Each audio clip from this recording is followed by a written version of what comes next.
Asan ba yun? Balitang makatotohanan, balitang maaasahan. ACS Balita. Walang makakaligtas, walang makakalampas. Saan mang sulok ng kapuluan, Luzon, Visayas hanggang Kamindalawan. Basta't may balita, ipagwagwagan ng sikat na tagapagbalita. ACS Balita. Kasama ang 2x2 tandem Anthony Taberna at Jerry Baha. ACS Balita. Ang programang ito ay hatid sa inyo ng ACS Manufacturing Corporation, ISO certified, maker of world-class quality Pride detergent.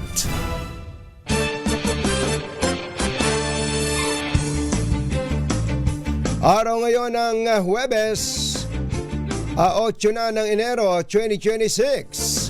Sa ulo ng ACS Balita.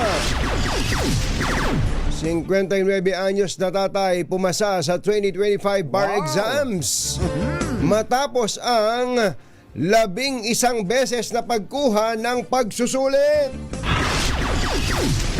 Andas ng Nazareno in-upgrade, nilagyan ng manibela para sa traslasyon.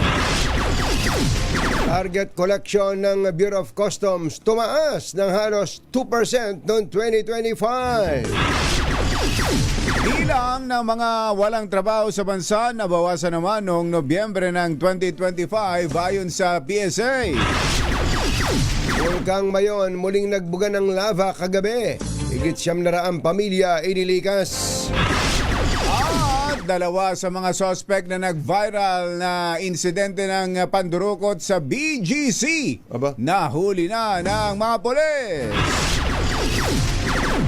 Magandang umaga, Luzon, Visayas at Mindanao. Good morning, Philippines. Hello, world.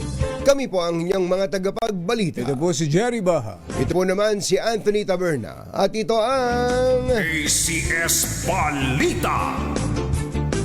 6:06 ng umaga.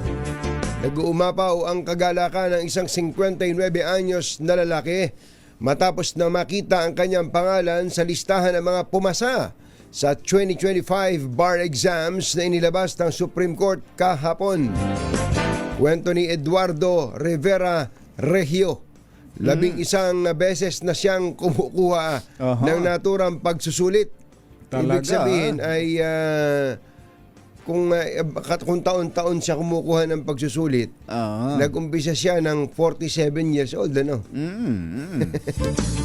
At hindi sumusuko. Hindi sumusuko. Yun ang kainaman sa kanya. Matindi, Pero, eto, 11 beses na siyang kumukuha ng naturang pagsusulit mula pa noong 1993. Matagal na, kumpatsero. Batang-bata pa siya noon. Para maging ganap na abogado at sa wakas ay nakamit na niya ang tagumpay. Sabi ni Regio, bagamat ilang beses na siyang nabigo, pero hindi siya sumuko. Never say die. Dahil alam niyang makakamit din niya ang inaasam na pangarap. Si Regio ay isa sa higit 5,000 bar takers na pumasa sa pagsusulit noong 2025. Samantala, inamin naman ng top notcher ng bar na si Jen Roniel Ray Timola Sanchez na wala siya sa bisinidad ng Supreme Court at sakay pa siya ng jeep nang makarating sa kanya ang magandang balita. Aba, talaga naman. Kwento nito, hindi niya inakalang magna number 1 siya sa pagsusulit at ang tanging nasa isip niya noong kumuha ng bar ay gagawin niya ang lahat para siya ay pumasa. Ayan. Si Sanchez ay nagtapos sa UP College of Law na nakakuha ng 92.70% na average sa pagsusuli. Ayan. Congratulations sa lahat ng mga bar passers. Yan. So pwede na silang magnotaryo, kumpatsero. Pwede na. basta't susundin nyo lang kung ano yung mga patakaran talaga sa pagnonotaryo. Sa pagnotaryo. Pero marami sa mga bar passers natin, kabatsero, ay nagtatrabaho na rin naman na. Totoo yan. Sa mga law firm. Halimbawa ay yung Divina. Divina Law. Law. Oy, ni Ninong Nilo Divina. Chef. Chef. Kumusta ba? Ano ba ulam? Ano ba ulam? At Yan saka, sa Aurora. ayan, sa Aurora. Halimbawa, yung matinding Narvasa Ayan, Fortune Law Firm. Ayan, Ay, yung iba dyan ay mga, ang tawag doon, parang apprentice. Apprentice. Matagal na rin. Kaya nga yung... yung bang parang legal? Ano ba yon? Parang legal. parang legal, parang abogado. Parang abogado. Ang tawag nila dyan sa kapag ikaw ay nagbasa ng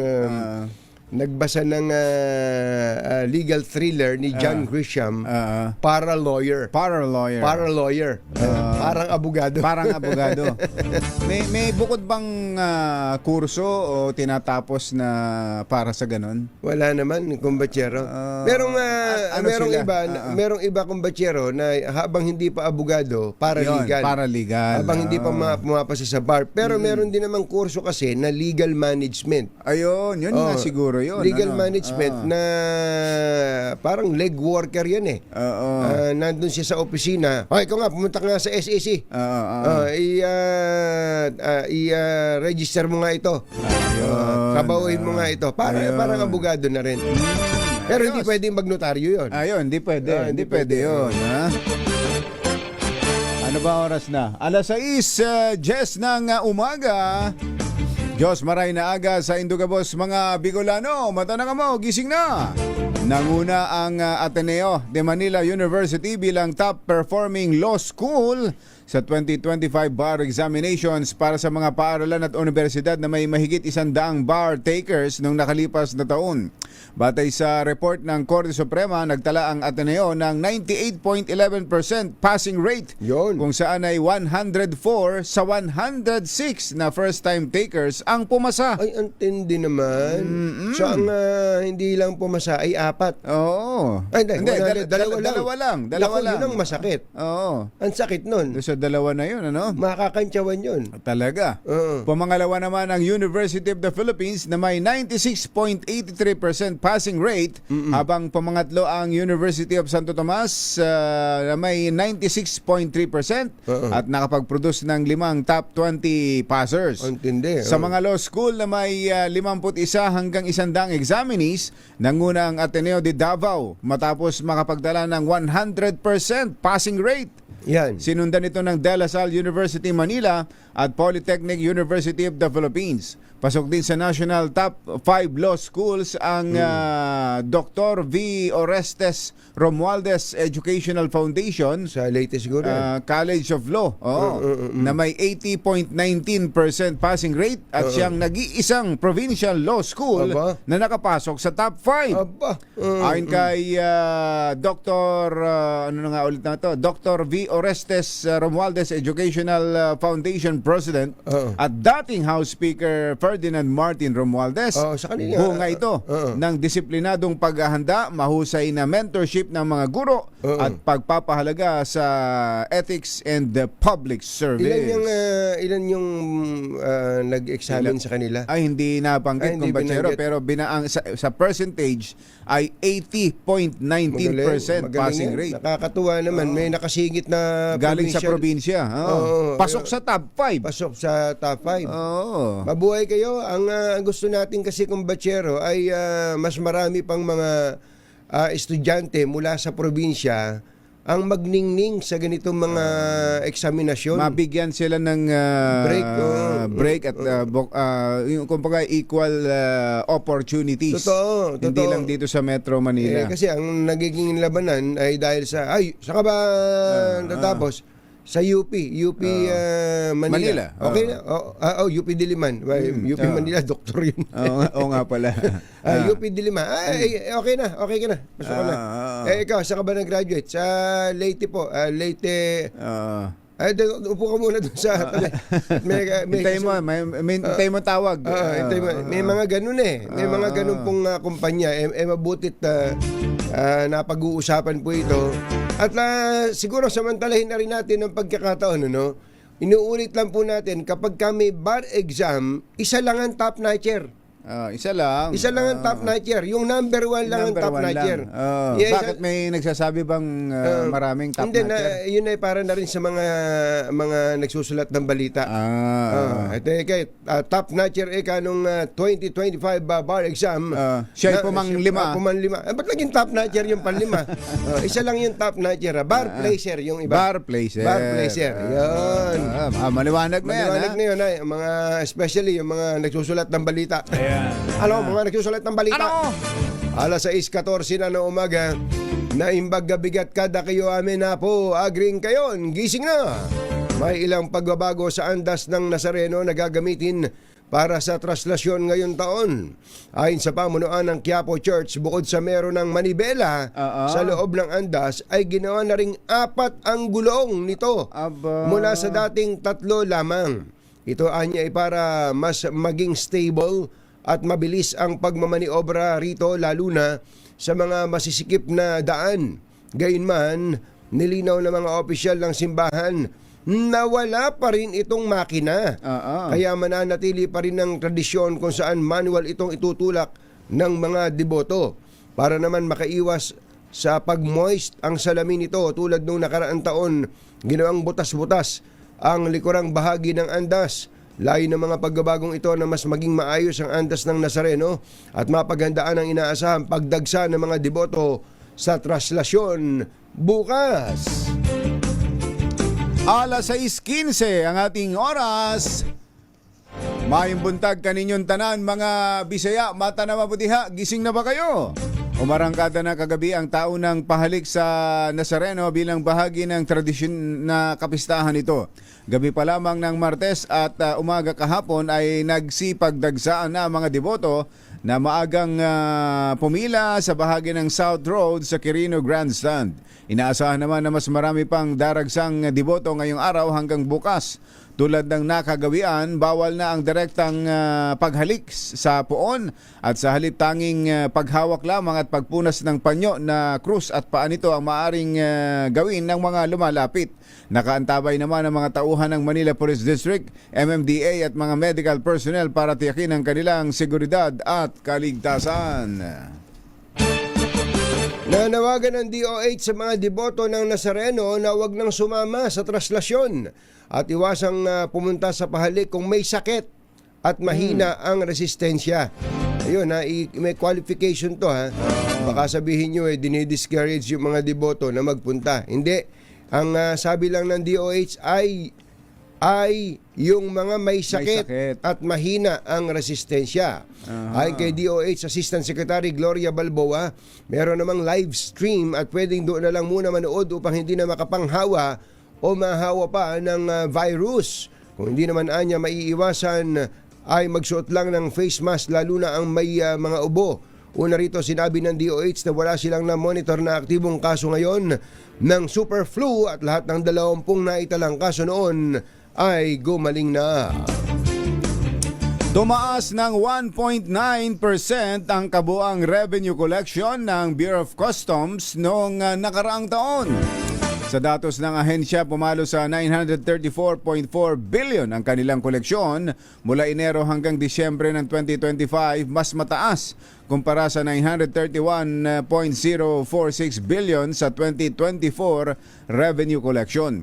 Kasabay ito ng pagsulong ng reforma sa loob ng Customs sa ilalim ng liderato ni Customs Commissioner Ariel Nepomuceno at direktiba ng Pangulong Bongbong Marcos.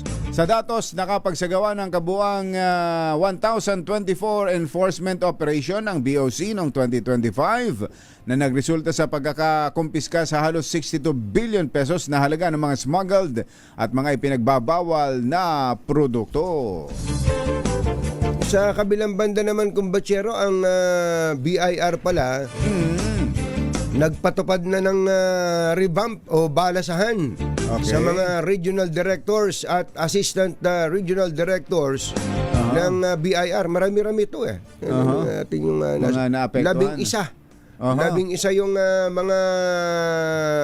mga binalasa na regional directors at assistant regional directors.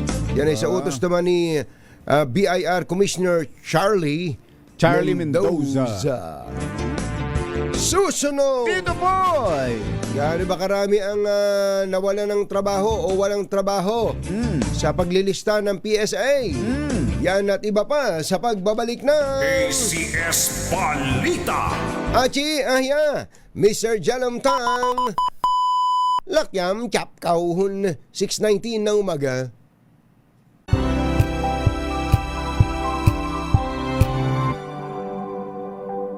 Walang balitang makakaligtas, walang balitang makakalampas, saan mang sulok ng kapuluan. ACS Balita! ACS Balita! Ang programang ito ay hatid sa inyo ng ACS Manufacturing Corporation, ISO Certified. Maker ng world-class quality Pride Detergent. Hi!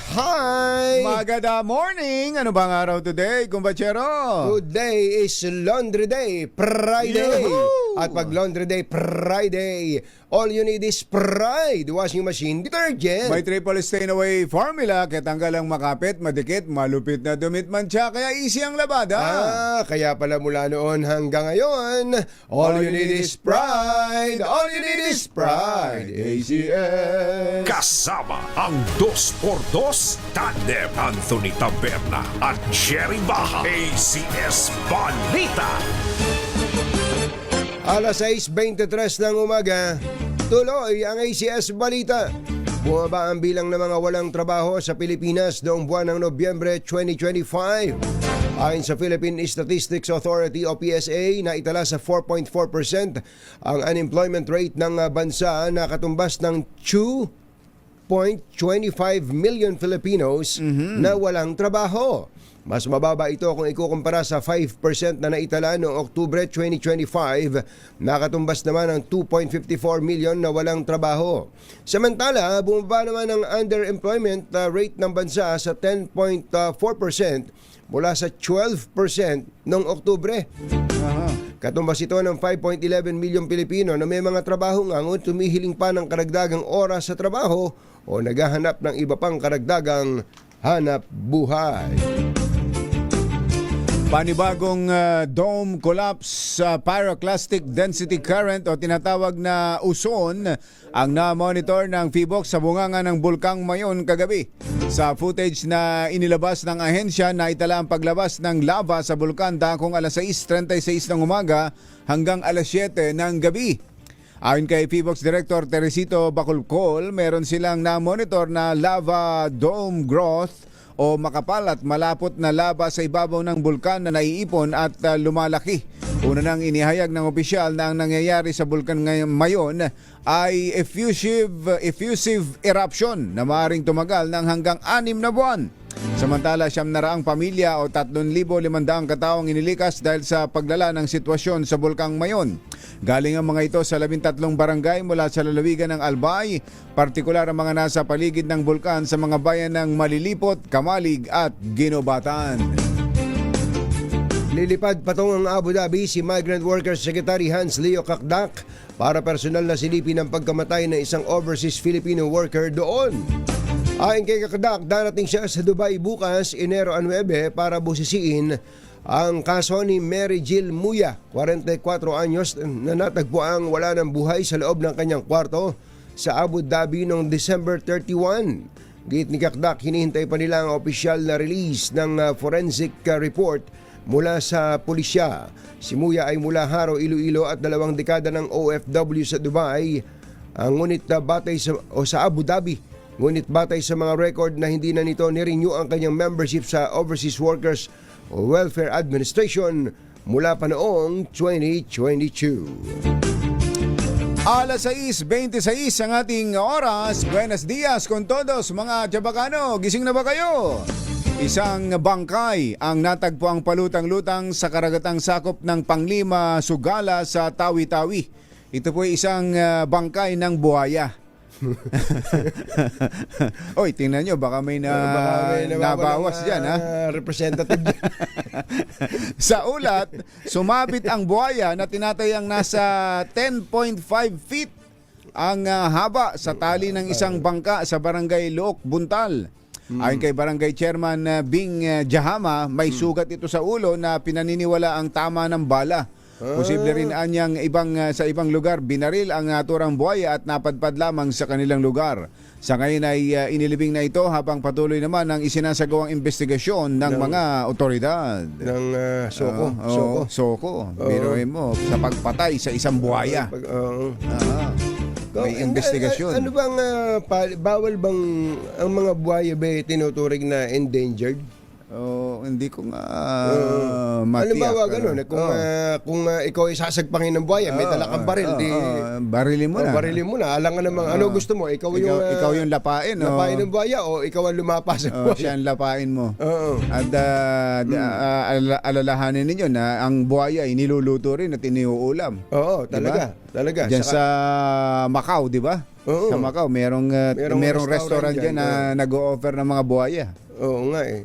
Sa bagay, dito rin yata. Kasama bakit na doon nung may nagpakain ng buhay? Buhay ba talaga to? Oo. Di ba kay dito rin di ba meron ng ginagawang burger na gawa ang gamit dito lang sa may yan, nakakain ako minsan dyan sa may Wilcon. Sa Wilcon? Oo. Baka naman, baka mapamuebles yung Wilcon.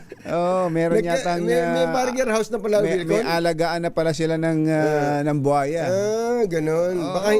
Baka hindi Wilcon Commonwealth dun. Baka hindi yung masyadong malalaki na mga malili. Parang, tawag doon? Cultured. Parang yung mababait na buhay. Baby crocodiles. Saka yung talagang tinatarget ng iba yan para dun sa balat. Yung balat. Yung balat ginagawang sapatos. O kaya ay bag. O kaya ay t-shirt na nagiging lakos. Yun na nga. At isinusuot ng isang pulis. Ayun. Balat ba ng buhaya yun? Kasi ang mahal Napakamahal? Pangmahal na sapatos Arestado ang dalawang suspect na huli sa akto ng isang viral video na nandukot ng wallet mula sa bag ng isang sibilyan sa Bonifacio Global City sa Taguig City. Dinampot ang mga suspect habang naglalaro ng Caray Cruz noong magsagawa ng routine foot patrol ang mga pulis sa barangay Fort Bonifacio. Bukod sa pagnanakaw, nakuha rin mula sa mga suspect ang dalawang sachet ng shabu. Wanted naman ngayon sa mga pulis ang isang babae na nakitang nagnakaw ng mga accessories ng imahen ng Nazareno at Santa Marta sa San Guillermo Parish sa Bacolor, Pampanga. Kinumpirma ni Father Ted Valencia, kura paroko ng simbahan, ang insidente matapos silang suriin ang CCTV footage kung saan ay malinaw umanong nakita ang mukha ng suspect na tilaan niya wala sa tamang pag-iisip. Natuklasan ang pagnanakaw nung nakaraang Martes habang inihahanda ang mga imahen para sa pista ng Nazareno ngayong Biyernes. Hindi na naglabas ng opisyal na listahan ng mga ninakaw na gamit ang pari. Gayunman, ayon sa isang church worker na wala sa imahen ng Nazareno ang koronang tinik na yari sa kahoy, peluka at pulang velvet na sinturon. Nawawala naman sa Santa Marta ang peluka, tiara, kasuotan, panyo, mga susi at hikaw. Nagatid sa kabuuan ng ating ACS Balita, ito po si Anthony Taberna. Ito po si Jerry Baha. Kasama ang 2x2 tandem Anthony Taberna at Jerry Baha. ACS Ay din po Balita. sa mga taga-barangay CAA BF International Las Piñas. Barangay CAA BF International Las Piñas City. Nandiyan po ang ating kasamang si Sherwin Alfaro at mga katropa niya sa Pride Detergent at namimigay pa rin po ng salapi. Ayan. Kaya CAA. ano dapat yung gawin? Abay, lakasan nyo ang inyong mga radyo o kung kayo may nanonood ng telebisyon, tawagin nyo yung atensyon ni Sherwin. Ayan. At na kayo magkamit ng limpak-limpak na 1,000. At syempre, yung pinaka-importante, yung kailangan ng 4 na tao para mabuhat ang ating mini mini component. Ano ba ang ating... Ready na ba kayong tandaan ang ating word of the day para manalo ka ng Deezer H Mini Component? Eto na! Ang ating word of the day ay... Traslasyon. Ayan. Huwag kayong magkakamali, ha? Walang N yan. Walang N. Hindi yan translasyon. Traslasyon. Akala ko, traslasyon lang. Walang N. Traslasyon. Hindi. Walang N doon sa trans. Hindi translation. Hindi yan translation. Hindi pagliliwat. Hindi pagliliwat yan. Traslasyon. Traslasyon. Yun.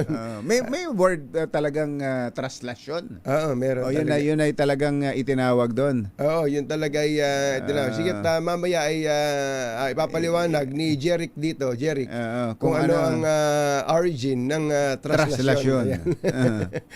Sandali po lamang, oras po natin. Achi, ahya, Mr. Jalom Tang, Lakyam Samdihon, 6:32 ng umaga. Balitang makatotohanan.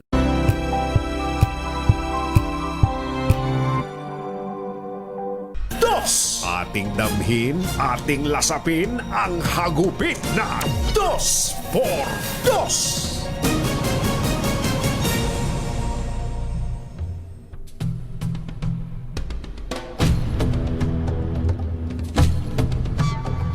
Ibinunyag ni Senador Amy Marcos na sasampahan na ng mga kasong kriminal sa kalagitnaan ng buwan sina Senador Jinggoy Estrada, Joel Villanueva, dating Senador Bong Revilla at ilang mga kongresistang sangkot sa flood control scandal. Ayon po kay Senator Amy Marcos na hindi naman bahagi ng ICC ang ICI. Ito raw po ay base sa mga impormasyong kanyang natanggap mula sa ilang sources na hindi niya tinukoy. Kabilang din daw po sa mga inaasahang makakasuhan ay mga kongresista. Aba, Ito'y sina CWS Party List Representative Edwin Garjola. Yung CWS po ay Contractors and Workers. Hindi. Ano ba yan? Yung CWS, construction workers. Yung pala Construction naman. workers. Akala ko ay Contractors Party List. Construction workers. Construction Workers Party List. Representative Edwin Garjola. Benguet Representative Eric Yap. Ayan. At ACT-CIS Party List Representative Edvic Yap. Sa pagdinig ng Blue Ribbon Committee noong nakaraang taon, may mga nagsabit kina Estrada, Villanueva at Revilla sa amunay pagtanggap ng kickback. Kickback mula sa mga maanuwalyang kontrata sa flood control projects. Ayon pa sa senadora, alam niyang matagal nang nag-ahanda para sa kanilang legal defense ang kanyang mga kasamahan sa Senadong nasasangkot sa flood control scandal. Isyu ng bayan, katotohanan. Dos por Dos! Dos! Pag maitim ang balak, magtago ka na. Dos por Dos! Si Jerry at si Anthony, narito na. Dos por Dos! Hahataw ng todo, urado ka. Dos por Dos! Ang katotohanan, dala nila. Dos por Dos! Walang sinasamba pali, maniwala ka. Dos por Dos! Hataw ng gusto, tol, umasa ka. Dos por Dos! Dos por Dos!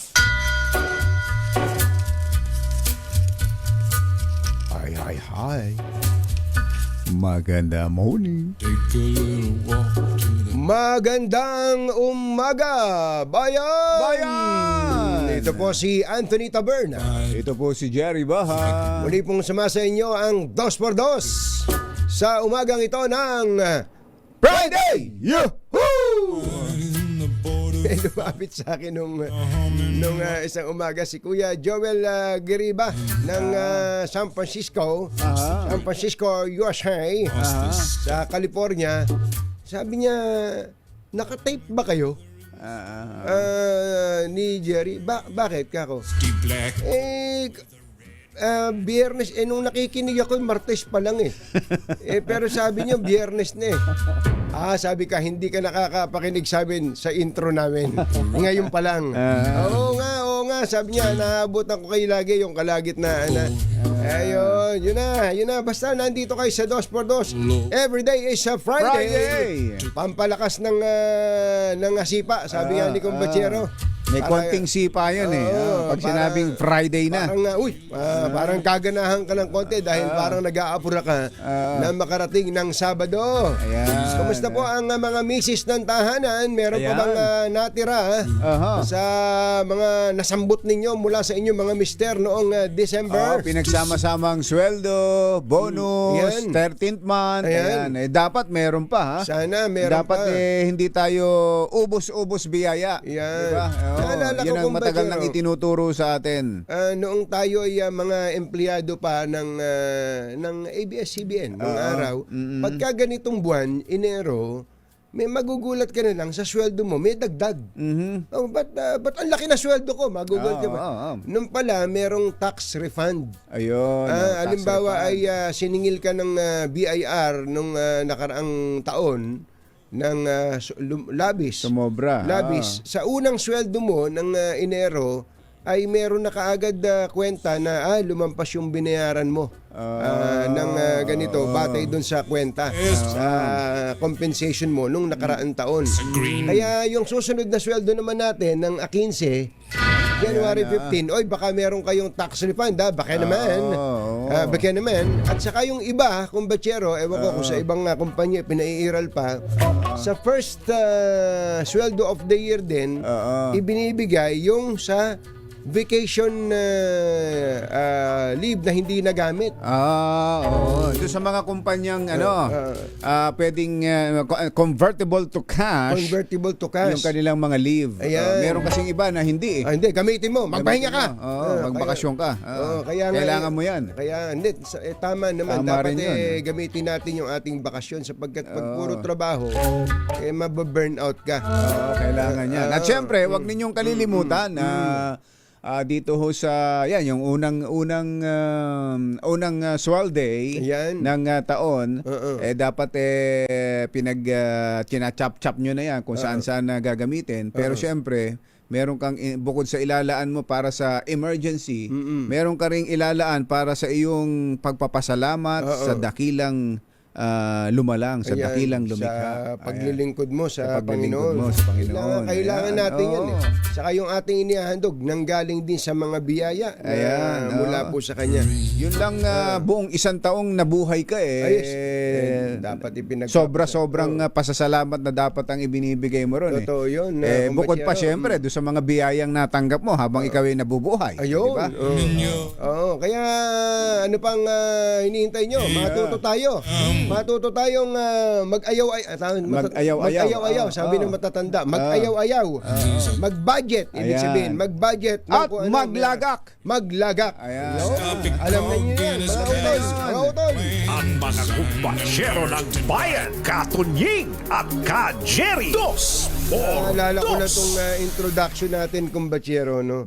Si Senator Amy pala ay masama loob. Hindi dahil sa makakasuhan yung kanyang mga kasama na senador, kundi ang sabi niya, it makes me feel sad. Ako'y nakaramdam ng kalungkutan That only senators na tanging mga senador are being targeted ang tinatarget.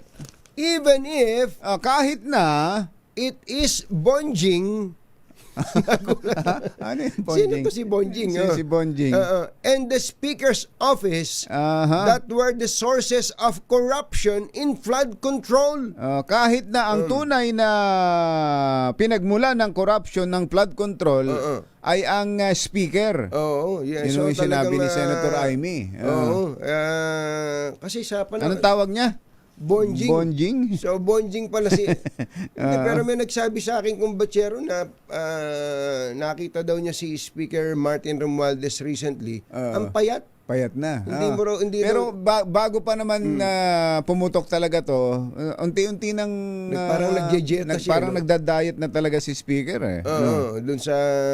Oo. Hindi, talagang kailangan naman nating mag-dieta sa kapag habang nakakaidar ka na. Lalo na ikaw, kumbatsero, 8 araw na lang. Oo nga. Birthday mo na, ha? Tatandaan nyo yan, ha? Huwag nyo 8 kalimutan. araw na lang. Oy, nga Birthday pala. na ni kumbatsero. Kung wala naman ho kayong... 36 anyos na. Hindi na nakaalis sa 35, 36. Kung wala naman po kayong ginagawa sa January 16, Biyernes po yan. biyernes po yan, ho. Markahan nyo na sa inyong mga kalendaryo, ho. Oo, Kung wala January kayong 16. ginagawa, ay mangyari lang. Mangyari lang. Iyon po ay lunchtime. Ano? Lunchtime. Lahat po ng mga nakikinig po sa atin all over the world. Makinig kayo. All over. Kung kayo po, kung ano man pong, kung saan man po kayo naroroon, meron po tayo mga specific venue para po sa celebration na ito. Ano po? Ang Gatonyings po ay meron po dyan sa Paliparan, sa Paliparan, Naiya. yan, Meron din po sa Clark. Sa Clark, At yung main office and branch ay dito sa Visayas. Visayas Avenue. Ayan, Visayas Avenue. So, at meron din sa Tagaytay. Oo nga pala, meron sa Tagaytay. Yung wag kang pupunta doon kung ba't yan. Kinakabahan na kasi. Mayon ang nag-aalboruto ngayon, hindi Taal. Oo, siguro Ayan. tinatanong nyo bakit ayaw kong pupunta si Kumbachero. Kasi nung pumunta si Kumbachero doon, maya-maya lang pumutok yung Taal. Pambira. Sabi ko, wag ka na uli pupunta. Eto po, mga kababayan, January 16, January 16 mo yan. lunchtime, ang venue po natin ay ang inyong mga dining area, sa inyong mga sa tahanan. inyong mga tahanan. Ayan, sabihin nyo, ito ay bilang pag-aalaala. Sa birthday ni... Sabay-sabay tayong manananghalian. Sabay tayong mananghali. Sama nyo na yung inyong mga mahal sa buhay. Sabihin nyo, itong pananghalian na to pag-celebrate sa birthday ni Kumbachero. Ayan, huwag nyo kalilimutan. January 16, my 36th birthday. Ayun. Jerry Baja at Anthony Taberna sa 2x2 sa DZRH. Maya-maya Kumbachero, makakausap natin si Health Secretary Ted Herbosa. Na tawagan ako ng pansin, pinag-uusapan lang natin kahapon. Yung tungkol sa guarantee letter. Oo. Ito ho ang banner story ngayon ng ilang mga pahayagan, lalo na ng Philippine Daily Inquirer. No more need for health aid guarantee letters. Hindi na kailangan ang guarantee letter. Ayan. Yun pong sinabi po. Di ba, nung mabanggit natin yan, may tanong natin kay Secretary Rolando ng DBM. Rolando Navarrete. Rolando Navarrete. Boksingero yata yun. Parang boksingero yun. Jeric, tulungan mo kami. Ano pangalan? Rolando Toledo. Toledo. Ang binanggit niya ay ito nga, si Secretary Ted Herbosa ay maglalabas ng detalye tungkol doon sa issue na may kinalaman sa mga guarantee letters. Ayan, eto na. Nagbigay nga pala kaagad ng pahayag ang Department of Health tungkol dyan. Ayan. So, mamaya po, ika-clarify po natin yan kay Secretary Ted Herbosa. Oras po natin, Achi Ahya, Mr. Janam Tang, Lakyam Siap Kauhun, 11 minutes bago ang alas 7 ng umaga. RH number 1.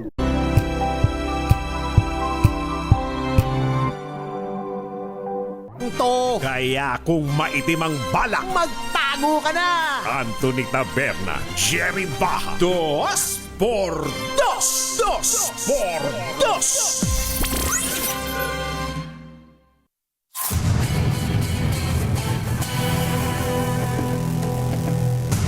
Uy! Record low pala ang peso kumbatsero sa palitan sa dolyar. Magkano na ngayon? 59.35. Ay, nako. Na kumakatok na sa 60 yan ah. Kumakatok na sa 60, kaya doon sa ating mga OFWs. Yan. Parang Parang ang gaan ng loob namin sa inyo. kayo ang number one sa buhay namin. Mga lalo na yung may mga pamilya rito na pinapadalhan, sila siyempre yung mas nakikinabang kapag ganito ang palitan ng piso kontra dolyar. 59.35. Ay, grabe, no? Talaga naman. Yung nakaraan, yung record, yung pinakamababa nung last year, ay 59.24 kung hindi ako nagkakamali, kumpatsero, parang ganun. Ito na talaga yung pinakamababa sa kasaysayan. 59.35. Nako.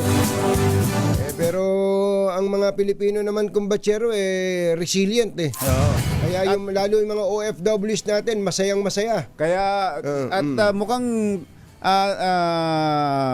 ang mga Pilipino kasi ay all over the world. Totoo. All over the world. Mapapansin ninyo, sa dami, kahit wala kaya tang mapupuntahang bansang walang Pilipino eh. Talagang nangakakalat ang mga Pilipino, kaya mga nagtatrabaho. Kung magtatago ka, mahuhuli ka eh. Kapag lalo kung public figure ka. kapag kilala ka. Makikita ka. Nandun sa Antarctica. Meron din doon.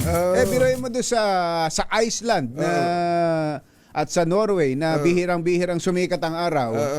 Biruin mo sa maghapon minsan 1-2 oras lang magpapakita ang araw. Gabi na ulit.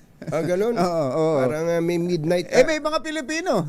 Talaga. At ang nung may nagtanong nga sa akin doon, may nakausap ako. Ano nang latest doon sa nawawalang ikakasal? Matindi. Yun ang talagang nasusubaybayan mga pangyayari. Kayo, umuwi na kayo dito kung gusto niyo ng tamang balita. Umuwi kayo dito, kagaya ng ibang mga Pilipino na ang ginawa, nagsiuwian dito sa Pilipinas. At wag ninyo talagang kalilimutan ng Pilipinas. Kahit na yung mga matagal nang naninirahan abroad, mga nag-migrate na sa iba't ibang bansa, ang mainam, may marami tayong mga kababayan gano'n na talagang nakikibalita pa rin sa pangyayari sa Pilipinas.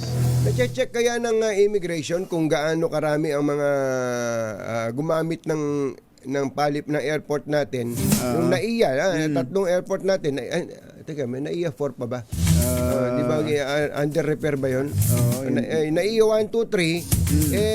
Gaano ba karami ang volume ng pasahero na gumamit dito noong 2025? Kausapin nga natin ang may-ari ng immigration, si Miss Dana Sandoval. Siya nga. Commissioner, magandang morning. Sigaton niyo po sa si Ka Jerry. Good morning. Ako, baka matanggal ako niyan. Magandang umaga po. Kamusta po, Miss Dana? Okay naman po. Talagang marami tayong trabaho, lalo nitong mga past few weeks because of the long holidays. Pero buhay pa naman so far. Kayang-kaya. Meron ba kayong stats doon sa number of passengers, especially nung peak season? Yes, actually, ang nakita po natin na tala is yung arrivals natin. Pumalo po around 61,000 arrivals kada araw. So, malaki po yan na itinaas mula nung last year kasi ang projection po natin, nakala natin mga 55 lang 55 to 56,000. Pero mukhang marami talagang umuwi ng holiday season. So, umabot po yan ng mga 61,000 kada araw. 61,000 versus how many nung same period last year? Last year po, ang more or less nasa mga 52 to 53,000 so arrivals. Nag-increase talaga siya ng mahigit 10%, ano? Yes, opo. Talagang mukhang marami talagang umuwi din sa holiday season. Maraming naka-bonus. Ayun. Bonus. Yung nung umalis, nagbakasyon tapos pagbalik. Pero natutukoy niyo ba kung yung mga yung sa arrivals na ito, kung sino yung mga nagbakasyon lang o mga nagtrabaho galing sa abroad o kaya naman ay nag-migrate na sa iba-ibang mga bansa? Meron naman po tayong data niyan.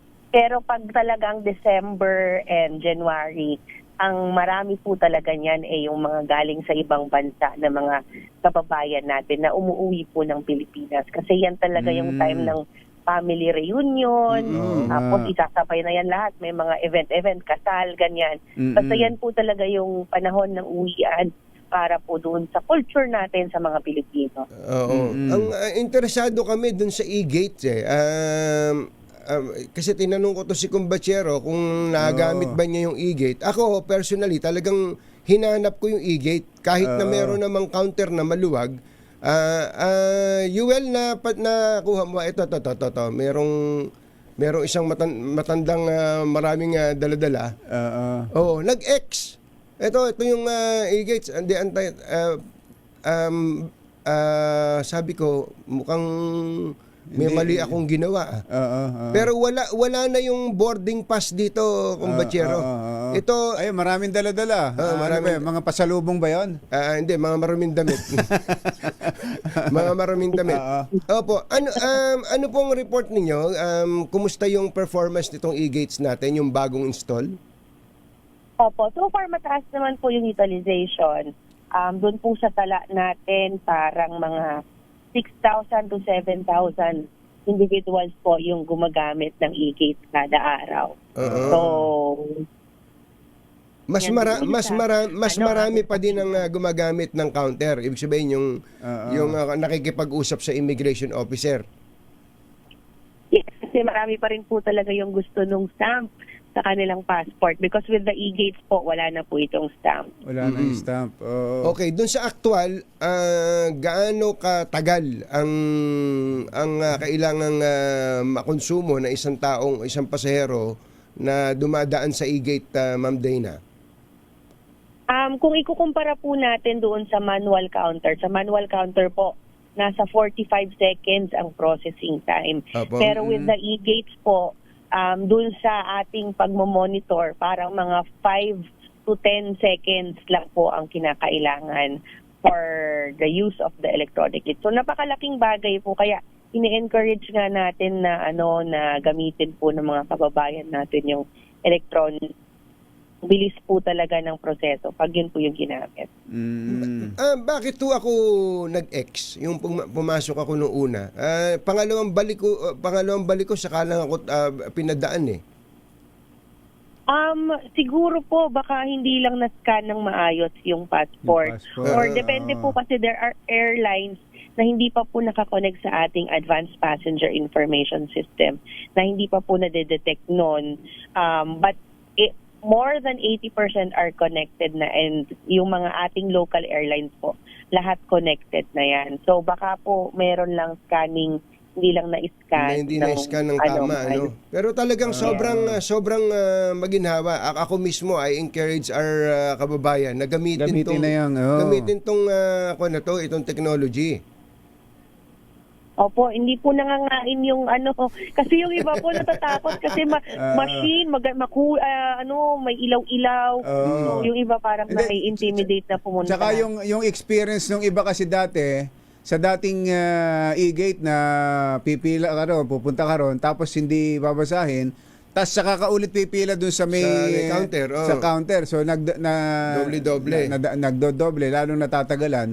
Pero ako nitong umuwi ako diyan sa Terminal 3 nitong nakaraan, parang yung counter parang e-gate din sa bilis eh. Ang bilis ko rin dun sa may immigration officer, Miss Dana eh. Ay, thank you po. We appreciate po the feedback. Kasi yun din naman po ang gusto ng management natin is maging efficient po ngayong holiday season. Kaysa naman nag-aantay yung mga tao doon sa airport natin na may pila, andun na sila sa bahay nila with their family. Correct.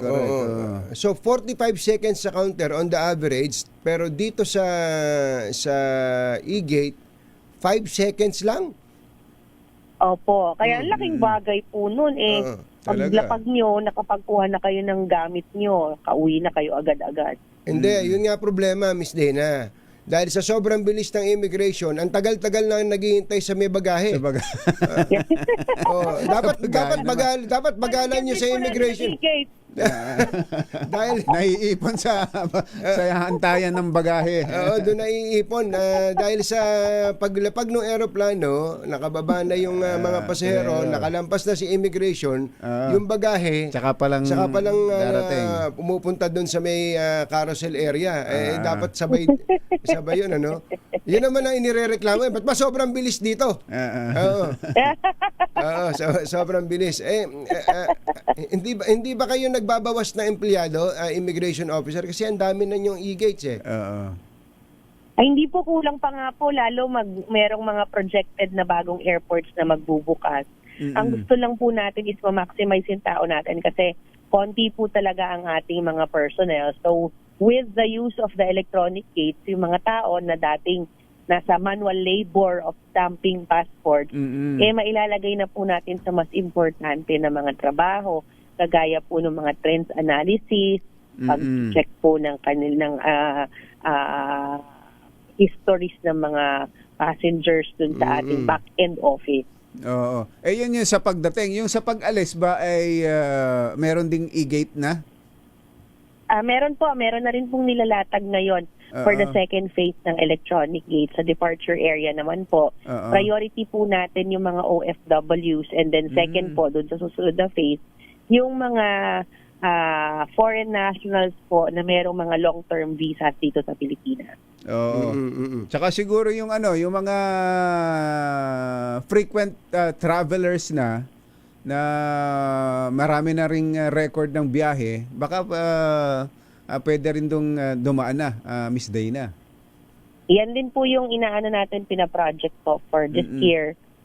Pati yung departure area po, and most individuals po pa-cater na po ng electronic gates. Apart po from NAIA, ngayon kasi Ka Jerry, Katunying, sa NAIA pa lang po yung mga bagong e-gates natin.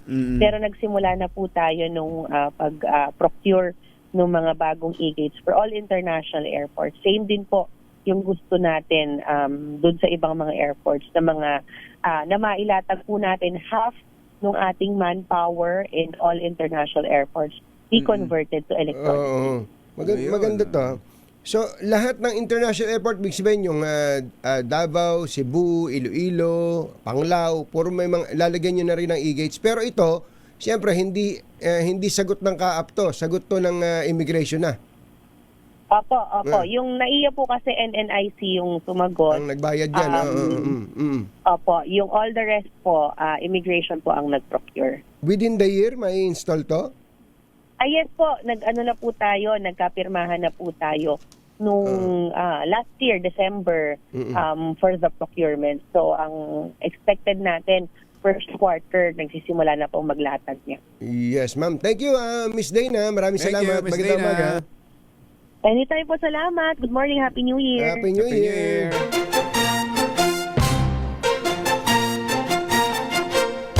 Katunying at Ka-Jerry. Anthony Taberna, Jerry Baha, ang samahang pinatibay na ng panahon. 2x2. Magandang umaga kay Justice Sinergito ng Sandigan Bayan. At binabati Justice, din natin Sandigan Bayan. Sandigan Bayan, binabati din natin ang iba pang mga nagsipasa sa bar exams, katulad nitong si Attorney Rica Jane Garin, anak pala to ni Congresswoman Janet Garin at Mayor Richard Garin. Binabati po kayo ni General James Brillantes. Gerald James Brillantes. Si ating Gina Yang tsaka si Kurt Yang ay maagang humihigop ng tsaa. Ay, sarap. Ngayong umaga. Gold Leaf Tea, sabi, ang kanilang iniinom. Ayun. Si Larry Manalastas. Larry. Magandang morning. Kumusta ba dyan sa ano bang terminal ka naroon ngayon? At si Ka Jerry Labasa na tinatanong, ano bang klaseng sapatos yung suot daw ng pulis? Nabanggit na ba? Binabanggit. Eto, may picture na hindi ko masyadong kilala tong itsurang ito. Kulay itim. Na kakaiba ang design . Hindi mo malaman kung ito'y rubber shoes o ano . Parang rubber shoes Parang ang dating. rubber shoes. Na kulay itim. Na isinuot niya habang siya naka-uniforme. Oo. Naka-uniforme. 70,000 pesos daw ang halaga nito. 70K plus. Napakamahal naman na sapatos ito, hindi naman kagandahan. Naku, saan pinintapintasan ko? Depende kasi yan sa taong kung ano yung kursunada mong sapatos eh. Talaga, Di ba? talaga. Oo. Kahit mamahalin pa yan, kung ayaw mo ng itsura, ayaw mo. Pero pag ibibigay sa'yo, Ayos lang. Ayos lang. Ayos lang yan. 70,000 para sa isang sapatos lang? Baka naman na kanyang komportabling isuot. Hindi, saka ang mga sapatos ngayon talaga marami nang mamahali, especially yung mga branded. Branded, Kaya lang ang tanong natin diyan, kay, Ano kayang brand dito? Kay Senador Kalinisan ng Napolcom. Senador ba si Kay Senador Kalinisan? ano pangalan ni Senador Kalinisan? Ray Kalinisan. Ray, hindi. Ano pangalan? Yuel, ano pangalan ng Kalinisan ng Napolcom? Bobby Kalinisan. Roberto Kalinisan. Tatay niya pala yon, si General Kalinisan. General Kalinisan. Ang pangalan ng Napolcom Vice Chairman? Oo. Rafael, ayan, Rafael Kalinisan. Rafael Kalinisan. Bawal bang magsuot ng mamahaling sapatos ang mga pulis? Ngayon ko lang lalaman nyo eh. Kung bawal magsuot ng mamahaling sapatos ang pulis, bawal din siguro magsuot ng relo yan na mamahalin. Na mamahalin, oo. At saka bakit pulis lang? Dapat lahat bawal sa gobyerno. Kasi ang nakalagay sa Article 11, Section 1 ng Konstitusyon, lead modest lives. Kahit na mayaman ka pa bago ka na gobyerno, dapat magmukha ka mahirap.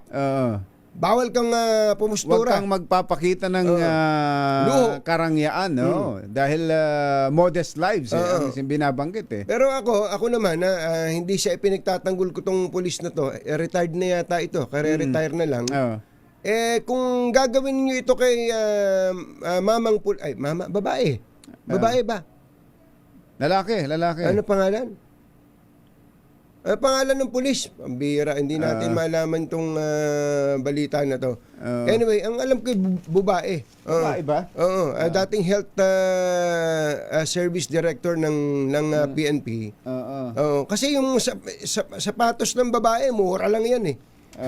Ito kasing sapatos na nasa picture, pwedeng panlalaki, pwede rin pambabae. Ang atin lang sinasabi, dapat ang sabi nga nila ang batas kay Pedro batas din kay Juan. Oo. Hindi yung sinisingle out itong lalo na kung hindi naman ang issue ay hindi naman tungkol sa kung mali ba doon sa uniforme niya. Baka ang kino-question dito ay yung luho. Yung luho. Yung presyo ng sinuot na sapatos. Saka tandaan ninyo ang kung general na po yan, ang sweldo ng general ngayon sa PNP halos 200,000 na yata sa isang buwan. Ang laki na po ng sweldo ng mga opisyal eh. Baka naman ang tingin natin mamahalin, pero para sa kanya baka pinag-ipunan niya sa buong buhay niya yan. Baka pangarap niya yung sapatos na yan. Jezebel. Babae. Babae nga pala. Jezebel Imelda Medina. Brigadier General Jezebel Imelda Medina. Baka naman na nag-retire na nitong December 2025. Baka matagal na niyang pinangarap na magkaroon ng sapatos at nabili na niya sa wakas. Tapos ngayon, doon pa siya mapupuntusan. At baka hindi pa maibigay yung kanyang retirement benefits.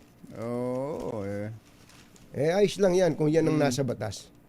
Ayos lang yan, Valderrama. Balitang bagong-bago. Balitang dapat alam mo. Balitang magdadagdag ng talino. Dahil bagong impormasyon, makibalita. Unang-una sa DZRH. Pangunahing balita. Kasama ang 2x2 tandem nina Anthony Taberna at Jerry Baha. Sa ulo ng ating mga pangunahing balita, mga paghahanda sa Traslasyon 2026, kasado na. Mga debotong pumila para sa pahalik ay halos 4,500 na ayon sa pulis. Senators Estrada, Villanueva at Revilla kakasuhan kaugnay sa flood control scandal ayon kay Senator Amy. ICI tuloy ang trabaho, wala pa natatanggap na abiso sa umano'y pagdidisband sa Pebrero. Super flu sa Pilipinas hindi nakakaalarma ayon sa DOH. Utang ng Pilipinas lumobo sa record high na 17.7 trillion noong November 2025. Calendar days at hindi working days sa pagtubos sa lisensya nilinaw ng LTO matapos ang hinaing ng isang vlogger. At magnitude 6.4 na lindol yumanig sa Manay, Davao Oriental. Higit 100 aftershocks na itala. Magandang umaga Luzon, Visayas at Mindanao.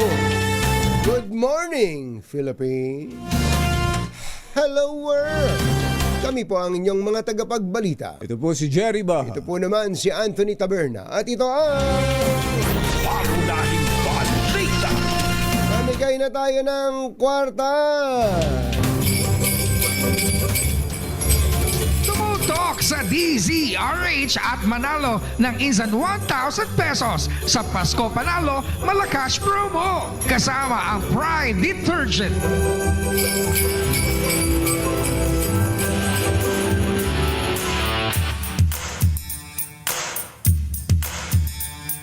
Si RH6 Sherwin Alfaro ay may kasama ng nanalo yan sa CAA-BF Aha. International Las Piñas. Kasama niya si Dudut Si Dudut? Dudut Jaworski. Aba? Sherwin, go go go! Go, go, go! Kaya sa Anthony Jerry kasama ko yung umiyak kagabi dahil medyo palyado yung nangyari doon sa laban nila kagabi. Fan ng Ginebra, pangalan mo? Yui po. Si Louie. Yui. Carmichael Icaniete. Oh, yan si Yui Cañete at yung kanyang mami. Tintin po. Tintin Cañete. Si Ate Tintin Cañete. Tingnan mo naman, madalas nakatutok sa DZRH yung kanilang TV dito sa kanilang bahay tindahan pa. Si Ate Tintin, palagi kayo naka-tune in sa DZRH. Yes po. Opo. Sino pa paborito yung announcer sa DZRH? Leo Makalma po. Pero ngayon po, Anthony Tunying po at Jerry Baha. Anthony Taberna at Jerry Raha. Eto, talo mo ng Ginebra kagabi. Meron 1,000 pesos kayo. Thank you po. Thank you po. Good morning po sa inyo. Thank you po. Ba't ka umiyak kagabi? Talo po. Sino ba Sino ba paborito? Die hard pala to si Dodon. Opo. Sino paborito niya sa Dahil po Inebra? kagabi natalo po kasi tambak po yung score. Sino paborito mo raw sa Ginebra? Robert Jaworski. Aba, tinan mo nga kaliit na bata, Jaworski pa rin hanggang ngayon. Kahit na nanonood lang din ng TV, paborito pa rin. Pero dahil paborito niya ang DZRH ito, kailangan makuha niyo ating word of the day. Ano ang ating word of the day?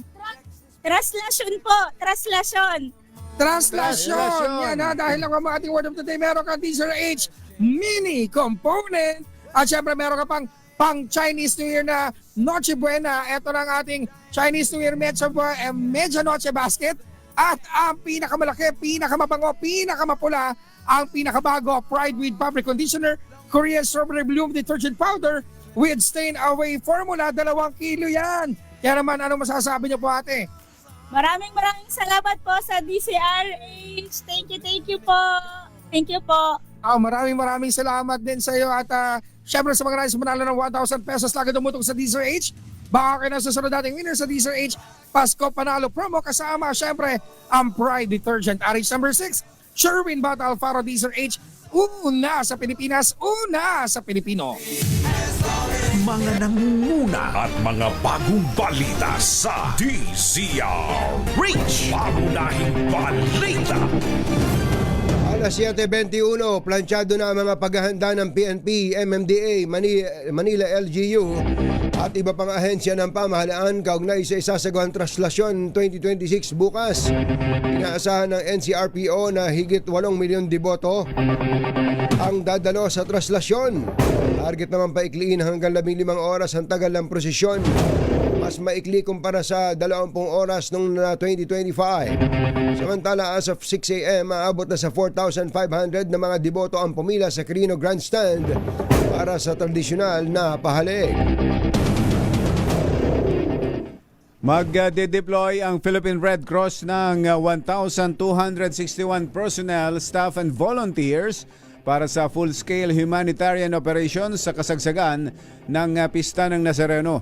Ayon kay PRC Chairman Richard Gordon, tatauhan ng mga ito ang 2 field hospital, 17 first aid stations at roving teams na maglalapat ng medical services sa mismong traslasyon. Susuportahan sila ng 11 na ambulansya sa Metro Manila at 20 pang unit na augmentation mula PRC Central and Southern Luzon chapters. Kabilang sa mga ilalatag ng Red Cross ay ang Modular Emergency Medical Unit na may 10-bed capacity sa emergency cases at 50 kama sa ward. Gayun din ang ilan pa nga ay may gamit na scooter at rescue boat sakaling kailanganin. Inilutang ni Senator Amy Marcos na nakatakdang kasuhan sina Senator Jingoy Estrada, Joel Villanueva at dating Senador Bong Revilla sa Enero 15. Ayon kay Senator Amy, may kaugnayan sa flood control scandal ang ihahaing kaso laban sa kanila. Hindi tinukoy ng senadora ang kanyang source, ngunit base daw sa natanggap niyang impormasyon ay kumpleto na umano ang ebidensya. Kabilang din umano sa mga kongresista na inaasahang makakasuhan sina CWS Party List Representative Edwin Garjola, Benguet Representative Eric Yap at kapatid nitong si AXI-IS Party List Representative Edvic Yap. Nilinaw naman ng Independent Commission for Infrastructure na wala pa silang natatanggap na abiso mula sa Malacanang kaugnay sa umano'y pagdidisband sa komisyon sa Pebrero. Ito'y matapos ihayag ni Senator Amy Marcos sa isang panayam na mabubuwag na umano ang 4 na buwang fact-finding body. Ayon kay ICI Executive Director Brian Keith Hosaka, wala silang natatanggap na opisyal na pahayag o kautusan mula sa palasyo. Bagamat isa na lamang ang natitirang miyembro ng ICI sa katauhan ni Chairperson Andres Reyes, sinabi nitong tinatapos na ng komisyon ang final recommendations kaugnay ng mga investigasyon sa flood control projects na isusumite sa Office of the Ombudsman. Nilinaw ni LTO Chief Assistant Secretary Marcos Lacanilao na calendar days at hindi working days ang binibilang sa palugit para sa pagtubos ng lisensya.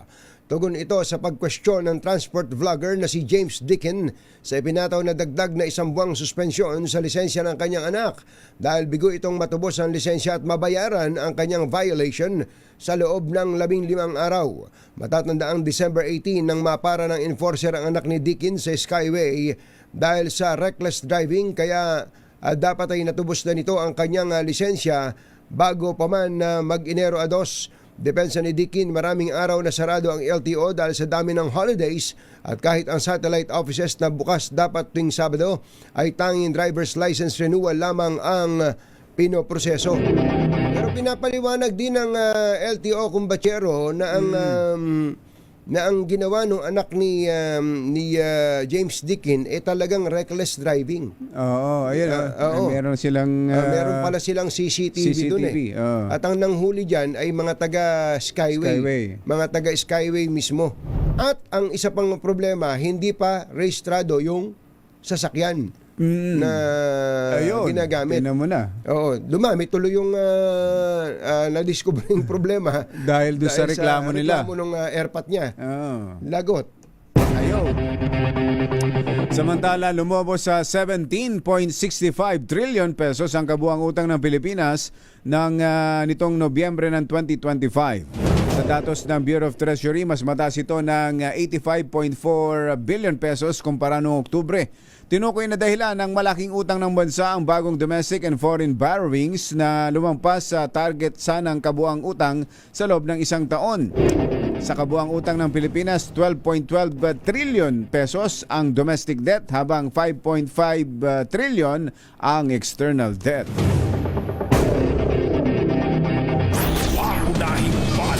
Alas 7:26 ng umaga, susunod! Dito po!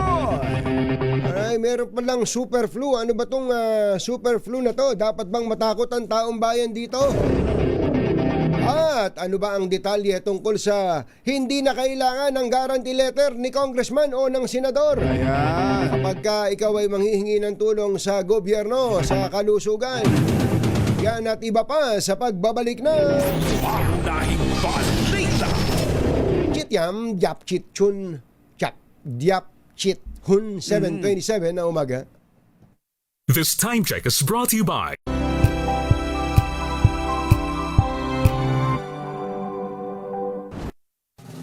Anthony Taberna at Jerry Baha. DZRH, pangunahing balita.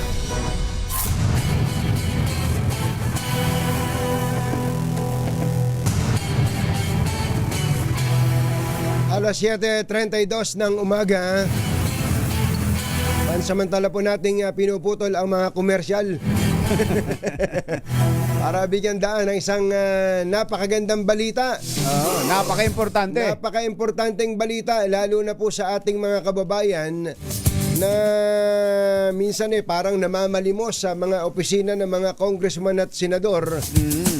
Maabot ng mahabang oras para makakuha ng isang piraso ng papel na tinatawag na guarantee letter.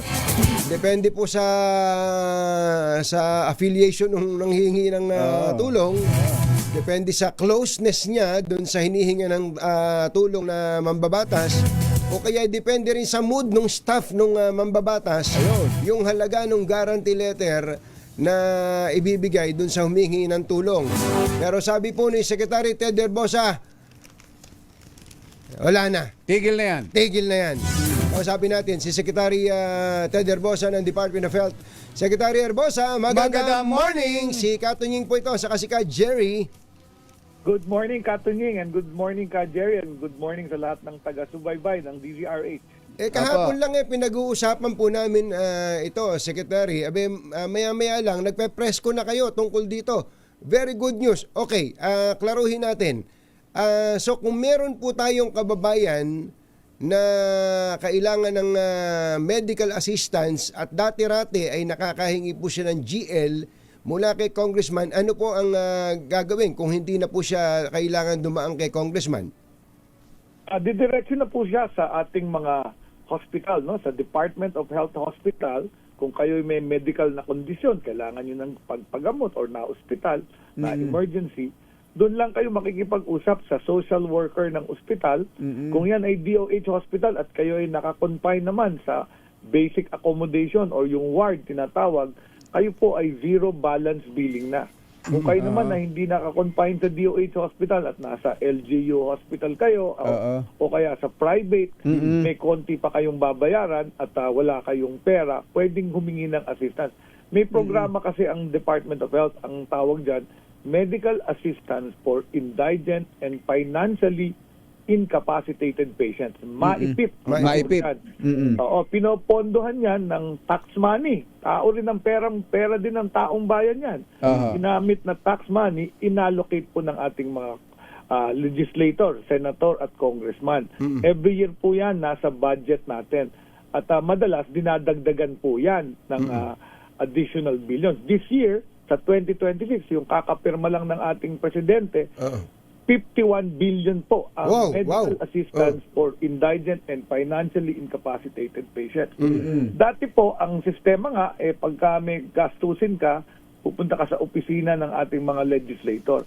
Ang maganda, yung mga legislator mismo, ang naglagay dito sa batas, sa 2026 law.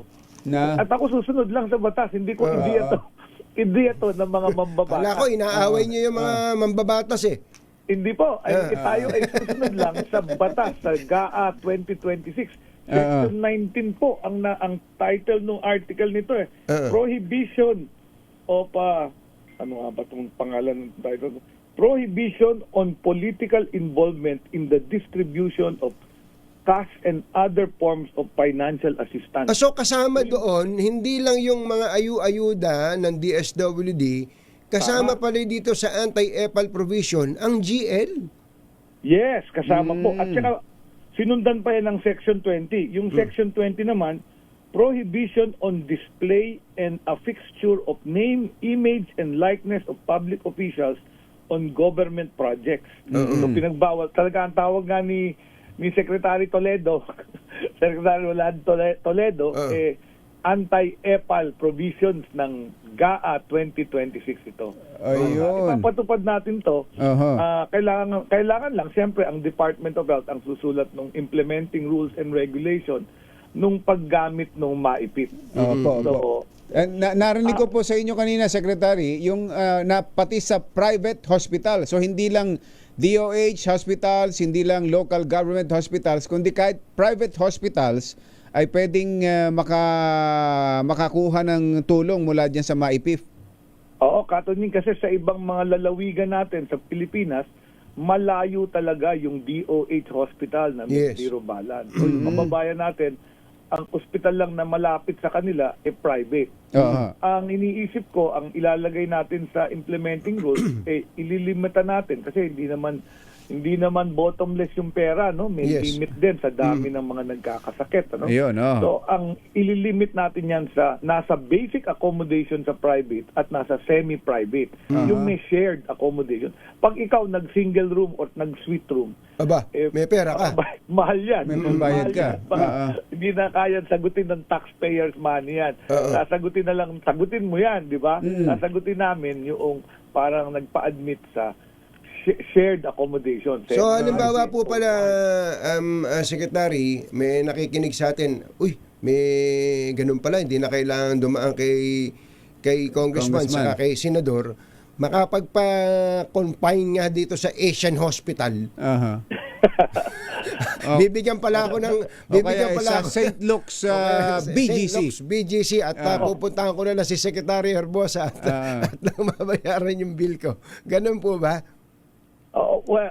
Hindi natin kayang bayaran yung mga malalaking ospital, ano, kasi mahal talaga doon sa private hospital. At siyempre ako bilang public official, gusto ko mas maraming Pilipino matulungan ko. Pag ibinayad ko yan sa isang pasyenteng milyon ang bill sa isang private hospital, maraming madi-disenfranchise. Parang ninakawan ko yung ibang nangangailangan. So very important yung equity, no? Ito ang prinsipyo ng universal health coverage, na merong access at may equity. So, pag ikaw namili ka ng mahal na kwarto, mahal na doktor, ikaw magbabayad doon, hindi ang taxpayer. Kasi taxpayers money to, hindi ko pera to. Ako ay steward lang ng kaperahan ng ating pamahalaan na nanggaling din sa trabaho ng tao. Galing sa inyo. Yung sweldo nyo, may kaltas yan. Tax. Secretary, meron pong ang isa po yata sa narinig niyo na may intro namin kanina, parang ang problema dyan ay yung nagiging discretionary doon po sa mambabatas kung magkano ang ibibigay doon sa humingi ng tulong. Ang totoo, yun yung mas malaki dapat ang itulong ay maliit ang ibinibigay nung opisina ng congressman o ng senador. Paano po masosolve yung problema na yon? In so far as equitable distribution siguro ng pera ang pag-uusapan. So very important yung rules, no? Yung fair na ang ilalatag nating implementing rules ay fair, just at equitable, no? Para lahat ng talagang nangangailangan. So ang mabibigyan talaga, indigent ka at saka financially incapacitated. Siguro middle class ka pero napakamahal nung procedure or gamot na kailangan mo, talagang tutulungan ng pamahalaan yan para hindi naman mapahamak ang inyong finances. Alam nyo, Katunying tsaka Jerry, number one cause ng bankruptcy ng pamilyang Pilipino ay isang miyembro na nagkakasakit. Naka-stroke, heart attack, naka-cancer, naka-dialysis, pulubi sila. So unti-unti nating binabago ito. Pinataasan na namin sa PhilHealth yung sa dialysis. So marami tayo, nagpapasalamat na kasi zero balance na sila pag nagda-dialysis sila. Ang gastos na lang nila, pamasahe, pagkain, gano'n. Tinaasan natin yun from 2,500 to 6,000. So, sagot na ng PhilHealth yung dialysis mo. Yung heart attack, pinaltaas na rin natin. 500,000 pag na-heart attack ka.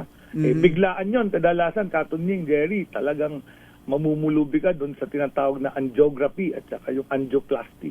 Sinagot na ng PhilHealth yan, 500,000. Kaya yung mga private hospital, kahit jeepney driver, narinig ko, ginagamot na rin nila. So napakaganda, di ba? And then ito pa, yung MAIPIP, ang hope natin, tuloy-tuloy ito, mapalawak natin yung zero balance. Hindi lang sa DOH hospital, at pati muna dun sa LGU Hospital. Yung mga government, yung city, mayor run at saka provincial government run para matulungan natin yung pondo sa kanilang mga ospital. Nabanggit ho ninyo yung kwalipikado, yung talagang indigent. Pero marami tayong mga kababayan na hindi naman ganun kahirap. Mga Middle class, sabihin middle natin. class, government workers, mga nasa mga empleyadong mga nagtatrabaho sa private sector. So pwede rin hong makakuha kahit na basta't hindi lang nasa single o private room sa isang private hospital. Yes, in fact yan ang utos sa akin ng ating presidente. Kasi nga 'di ba itong mga nakaraang administrasyon nasagot na natin yung indigent kasi nga meron Opo. ang no balance. Pero dito marami nalilito eh. Iba yung no balance billing sa zero balance. Sa iba akala nila pareho 'yon. Iba 'yon, yung no balance ZBB. kailangan ipo-prove mo na ikaw ay indigent. Okay. Doon sa household targeting system ng DSWD na mahirap ka. Libre ka na sa DOH hospital. Itong zero balance, all you have to do is magpa-admit ka sa basic or ward accommodation. So, ito nga recently, nung dumalaw ako nung Pasko sa NKTI, may nakilala akong may cancer. Nagtatrabaho siya sa BPO. May trabaho siya. Meron. Siya. Malaki siguro kita nun kasi BPO eh. Di ba? Pero nung nag-private hospital siya, ubus ka agad yung kanyang HMO, insurance, Talaga? in one day. So nasabihan siya na zero balance. Pumunta siya sa outpatient ng NKTI, pumila lang siya doon, wala siyang kilala. Tapos naoperahan siya. Ay, kayo naman, maganda nun. 450,000 gastos niya. Magkano po? Binayaran. Magkano po? Zero. 450,000. Tingnan niyo. Binayaran ng pamahalaan. Sabi nga ni BBM, bayad na, bill mo. So, BBM. Nung Pasko. Opo. So, para po sa zero balance billing na to, sa taon po na to, magkano ang inallocate ng gobyerno at mapapangatawanan ba ng gobyerno yan? Oo, malaki ang dito, no? Kasi nag-increase ng about 15% yung MOOE ng ating 83 DOH hospital. Dinagdagan ng budget ko. Nagdagdag din dun sa 2026 ng 1 billion bawat specialty hospital, yung heart center, lung center, kidney center at Philippine Children's. Pinagdadagdagan ng ating mambabatas ng 1 billion each para mapatupad pa yung zero balance sa mga specialty hospital. At naglaan din ng 1 billion, ang tawag nila, Zero Balance Billing Support Fund for Local Government-Run Hospital. Pero, Yung City Hospital at Yes. Provincial Hospital. Pagkatapos, nilakihan pa nila yung MAIPIP. Yung MAIPIP kasi sa aming proposal, nasa 24 billion naging lang. 51. Naging 51 billion. More than double. Nanggaling daw dun sa mga kinanselang flood control. Yun. Ako ang pinaka-malaki na tanggap Department of Health ang pinaka-malaki na tanggap. Mula sa flood control. Ang 250 billion. Almost 100 billion kasi yung isa pang malaking pondo nabigay sa PhilHealth. Opo. 120 plus billion. Dapat ang binigay na subsidiya sa PhilHealth. Tataasan namin lahat ng mga benepisyo para mas matulungan pa yung ating mga kababayan. alam nyo, dapat ay mas maging aggressive ang DOH, ang PhilHealth pagdating sa public information dito po sa mga programa na to. Kasi maniwala kayo, siguro kahit sa mga kasama lang namin sa kumpanya, no, masasabi ko more than one half ang hindi naiintindihan na meron palang ganitong mga benepisyo. Pagka may sakit sa pamilya, hindi pa rin alam na meron pong pwedeng puntahan na ganito dahil natatakot magpunta pa rin sa ospital sa laki ng posibleng gastusin. Pwede naman kaming magpagamit sa inyo na walang bayad Secretary. Pwede, Secretary. Maraming salamat. Kaya nga nagpapasalamat ako sa iyo, Katunying. Tinawagan mo ako at nagtatanong ka tungkol dito. At siyempre, paliwanag natin agad. At ipaalam pa, totoo yan. Maraming hindi nakakaalam na may programang ganito. Ang kalalasan, ang ating mga kababayang Pilipino, pag nagkasakit na ospital, may gastos. Pupunta yan sa inelect nila kasi yun ang kilala nilang opisyal nasa poder. Di ba? Yung mayor, yung congressman, yung senator, sila ang nilalapitan. Kasi dati nang tumutulong yung mga yan. Totoo naman dati nang tumutulong yan sa ating mga constituents. Pero ngayon, itong utos nga ni President, yung healthcare prioritize niya. Tatlo yung prioritize niya. Education ng mga kabataan, ang healthcare at ang agriculture. So, tatlong focus yan. Diyan binuhos yung 250 billion na kinansela doon. So ito, nilalagay natin na palalakasin yung zero balance para pag nagkasakit, hindi ka na mamumula. Pero katuning, may programa pa akong mas mabigat kaysa dyan. Ano ba? Yung pagpapalakas ng primary care. Kasi nga, ayaw naman nating ma-hospital kahit libre na sa mga DOH hospital. Gusto nyo bang ma-hospital? Walang may gusto. Ayun, yun nga. Ayaw natin. Yung preventive Gusto nyo tayo. pa-dialysis. So ang focus natin, sabi ko kay Presidente, gastusan natin ang primary health care. So ito yung tinututukan ko, yung mga health center na hindi gumagana. Yung PhilHealth na may primary care benefit package, yung YAKAP, palalawakin namin yon, yung YAKAP program na nakakapagpakonsulta ka ng libre. Ayun, Ano mo, sa YAKAP center mo. At bibigyan pa ng 20,000 per year bawat PhilHealth member. Ibig sabihin nun, lahat ng Pilipino. Lahat ng Pilipino kasi member na ng PhilHealth. Sek, paano pala yung kwan? Di ba, noong nakaraang taon, sasabihin ng congressman, Brad, meron akong 5 million sa heart center. Paano po yun? Ngayon, wala nang masasabi yung congressman na meron siyang allocation sa kanya iba-ibang ospital? Wala nang ganon? Wala na. In Wala fact, na. nung pinirmahan ni Presidente yung GAA, lumapit sa akin si Senate President. Sabi niya gano'n, wala nang gano'n. Pero, ikaw, government official, ang senator at congressman, public official din, pwede sila mag-request na tulungan yung constituent. Siyempre, tutulungan ko base sa rules at legal disbursement ng mga pondo. At ang ating Kongreso at Senado, sila naman ang naatasan ng batas para bantayan ang pag-disburse ko na ito ay fair at nabibigyan yung dapat bigyan. Paano yung may mga hawak na GL ngayon, yung hindi pa na gagamit? Ang GL naman binibigay lang pag nagkasakit ka or na-hospital ka. Opo, yung nakahingi na, yung hawak-hawak niya, biglang nag-announce kayo kahapon. So meron tayong pondo 2025, CONAP yan, Continuing Appropriations until December 31. 2026. Yung mga natira ng pondo. So pwede pa rin yun?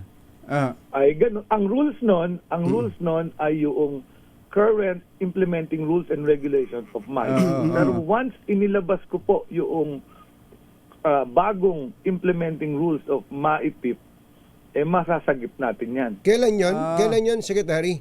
Siyempre yung current rules na ang gagamitin sa continuing appropriation. Hindi ba kailan po ilalabas yung bagong rules? Patakaran na bago na susundin. Kailan nyo ilalabas yun, Secretary?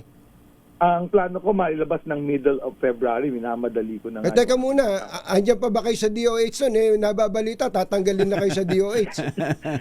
Ganun naman lahat ng cabinet secretary, kating we serve at the pleasure of the president. Pag kami nagkamali, tanggal kami bukas. Ganun naman talaga yan. Kaya ako, basta naatasan tayo, palawagin ang healthcare. At ito gusto ng presidente, hindi ako may gusto nito. Ang presidente ang gusto nitong libre na talaga at siya nagtalumpati nito sa SONA. Sabi niya, bayad na, bill nyo pag nasa DOH. Napakaganda ng programa. Ngayon, nagre-request yung mga LGU na i-zero balance billing na rin sa mga LGU hospitals. So Secretary, yung mga GL na 2025 pa na nasa mga hospitals na ngayon, na nasa pangalan ni Senator, nasa pangalan ni Congressman, Pwede pa yun. pwede pa yun, pero pag inabutan itong bagong implementing rules ninyo, ay makakasama na dito sa sa bagong sistema. Oo, kasi yung GAA 2026 nakalagay doon, prohibits intervention of elected official. Pinagbawal Pinagbawal. So susunod tayo sa batas. Kaya ako makakasuhan pagka hinayaan nating makialam pa ang elected official. Yung guarantee letter na pinag-uusapan natin, ito gamit na gamit sa mga nao-ospital. Pero yung sa prevention Secretary, meron ba tayong mas inilaang mas malaking pondo rin para hindi na ma-ospital ang ang isang individual? Halimbawa, pampapa-check up, pampapa-blood test, So, meron nagastusin. tayong programa na YAKAP, no? Yaman ng Kalusugan Program ng PhilHealth. 1,700 per year per member yan. Ito yung mga basic na test. At kami naman sa DOH, may programa kami tinatawag na Bukas, Bagong Urgent Care and Ambulatory Services Center. Ito'y parang ospital, pero may 60 na ako na ganito sa buong Pilipinas. Diretso na doon. Pag outpatient ka, yung ambulatory services lang, laboratory, Libre na yun. operasyon din dyan. Oo. Uuwi ka sa bahay pagkatapos. Gustong-gusto yan ng ating mga kababayan. So, successful din yan. Binabanggit din ng Presidente to, yung ating Bukas program. At magtatayo pa ako ng about 30 more. Pinaprioritize natin yan doon sa ating Health Facilities Enhancement Program. Tapos may purok kalusugan kami. Umiikot na rin ang DOH sa iba't ibang purok, barangay, para gumawa nitong mga laboratory test, libre. Yun. Mamimigay din ng mga gamot. So, Dapat talagang maging kuwan na puro yan. test. Saka system, dapat talaga kuwan na yan naka-in place na yung system. Yung outpatient yan, takot na takot yung ating mga kababayan dyan. Yung sa outpatient. Oo, kasi may bayad dyan dati. Ngayon wala na. Wala na. Wala na. Information. Laboratories, wala na rin. Oo, hindi pa lahat kasi may mga laboratory talagang napakamahal, yung mga PET scan, yung mga So yun papasok ang MAIPIP. Ayun, Yun natin gagamitin yung medical assistance for napakaganda ho talaga nito. Huwag nyo nang Napakagandang programa ho nito at napakagandang balita nito. Information drive lang ang kailangan talaga. Inuulit po namin ang imbitasyon namin. Magpapagamit kami sa inyo. Secretary. Ng libre. Libre. Dito sa kahit na yung mga short clips lang maganda yun eh. Di ba mga shorts tawag lang sa kayo, social Jerry. media? Opo. Tawag lang Okay. kayo sa akin at papaliwanag natin yung mga bagong programa ng Department of Health. Yes sir. Secretary, salamat po sa Thank you, inyo. Secretary. Thank you. Salamat, Katunying. Salamat, Ka Jerry. Magandang umaga po, Secretary Ted Herbosa. Pangunahing balita. Oras mo natin, 7:53 ng umaga. Magbabalik po kami pagkalipas ng 3 araw. This time check is brought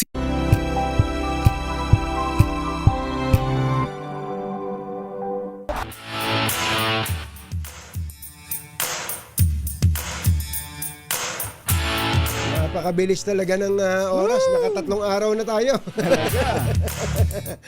Oy, yung pong mga nakasubaybay sa atin para po dun sa traslasyon ng ating mga kaibigang Katoliko dito po sa Quirino Grandstand. May mga na po dyan, may mga pulis na po dyan, baka mabigla lalo na may hindi naman nakikisali dyan sa yung pagtitipon na yung ito. hindi makikipag hindi naman kabahagi diyan o hindi makikilhok diyan, iwas-iwasan na. Iwasan na ninyo. Yan, Huwag na lugar kayong na yan. ba't ba matraffic dito? Tapos wag na po. Alam niyo namang merong aktibidad diyan, religious bahagi po 'yan ng mga religious practices ng mga kapatid nating Katoliko. At tayo naman bilang mga Pilipino, ganun ang paggalang natin sa mga religious practices ng iba't ibang relihiyon dito po sa atin. Yun. Respetuhan ang tawag diyan. Bye! Happy weekend! Woo! Damdaming bayan! Susunod na! Long after the thrill of living is gone, say, oh yeah, life goes on. This time check is brought to you by ACS